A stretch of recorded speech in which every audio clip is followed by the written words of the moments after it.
dünyada ilk dəfə anasız, qadın vücudundan kənarda yetişdirilən körpə dünyaya gəlib. Peruda unikal texnologiya ilə uşaq dünyaya gəlməsi tibb sahəsində inqilab hesab edilir.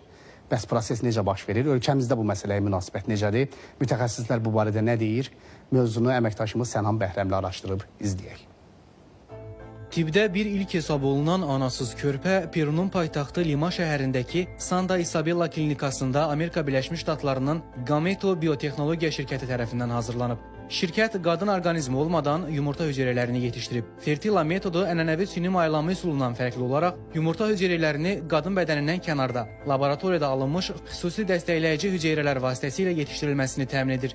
Dünya alimləri hesab edir ki, bu proses yan təsirlər və qadın orqanizminə əlavə yük riski ehtimalını aradan qaldırır. Həmçinin hormonal infeksiyaların miqdarını 80% azaltmağa imkan verir. Bir sıra dünya ölkələrində yeniliyin tətbiqi ilə bağlı icazələr alınsa da, bu məsələ bizim ölkəmizdə birmənalı qarşılanmır. Hər şey Allah tərəfindən olmalıdır. Allah Teala insanları necə yaradıb elə olmalıdır. O işlərə mən yaxşı baxmıram. Ana ilə belə deyim də, döl arasında, rüşeym arasında bağlantı olur ki, analıq hissi yaranır. Yəni o analıq hissi 9 ay müddətində yaranır ki, sonradan da doğulan müddətdə övlada keçir. Figurasını pozmayıb ana olmaq istəyirsə, yəqin ki, onda analıq hissi natamam birisidir. Mən buna yaxşı baxıram. Əgər bir körpə, bir ailəyə bir körpə bəxş olunursa, əsas odur ki, ailəyə körpə gəlir. Yəni ya ana bətnində olsun, ya ana bətnindən kənarda olsun. İnandırıcı deyil. Bəzi ölkələr hətta... Hələ yox, inanma elə şeylərə. Nətər yəni, ana bətnində olmayıb, başqa yerdə dünyaya gəlir. Öz doğma balan olsaydı, belə eləməzdin. Sənə nə var, yad uşağıdır da. Biz təbiətin, bu dünyanın qanuna uyğunluqlarını pozuruq. Yəqin ki, onları satış məqsədilə bunlar yaradırlar, gələcəkdə satış üçün, orqan satışı. Ona görə mən ona müsbət hadisə kimi baxmıram. Uşaq nə bilim ana bətnində dünyaya gələr də, qıraqda böyüyən uşaq nə olacaqdı? Elə bir şey kimi, klon kimi çıxır. Bir ana uşaq dünyaya gətirirsə, onu 9 ay qarında saxlayıb və onu bir hissini duymalıdır. Elə bir yeniliyin əleyhinəyəm. Çünki insanın özünün fizioloji xüsusiyyətləri var.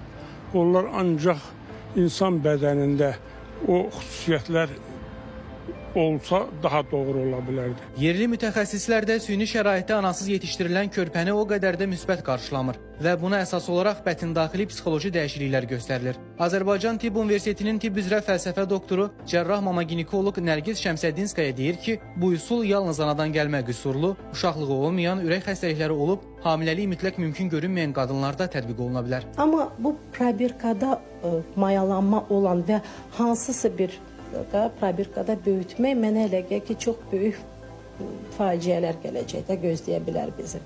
Ona görə buna çox ciddi nəzarət olunmalıdır və elə bir əgər inkişaf eləyərsə, elə bir ailələr ora müraciət etməlidir. Harda ki, suraqat analıq mümkün deyil və hətta onların arzu olunan hamiləlik budur. Və nəticədə mənə elə gəlir ki, böyük bir komissiya yaradılmalıdır ki, bu qadın bax bu üsuldan istifadə etməlidir və ya yox. Bununla belə yeni texnologiyadan istifadə edilməsi ilə ilk uşağın doğulması həkimlərin fikrincə reproduktiv sağlamlıq elmində dönüş nöqtəsidir.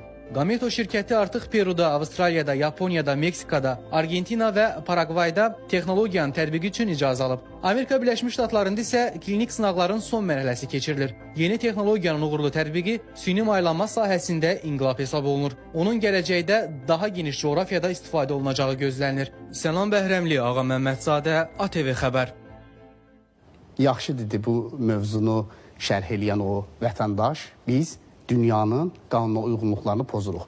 Biz deyəndə o bütün bəşəriyyəti, insan övladını təbii ki, nəzərdə tutur. Sonra deyirik, dünya niyə dağılır? Yəni, bir bu qalmışdı, bunu da elədilər. İndi həmin uşaq böyüyəndə valideynlərinə hansı hörməti göstərəcək, hansı bağ olacaq və dolayısıyla yolla ailəyə, valideynlərinə olan hörmət cəmiyyətə yansıyır. Cəmiyyətə necə faydalı insan kimi yetişəcək və bütün bunların fonunda bu texnoloji inkişafı, bəzilərini, belə texnoloji inkişafları mən şəxsən öz subyektiv fikrimi deyirəm, dırnaq arası hesab edirəm, olmaz olsun.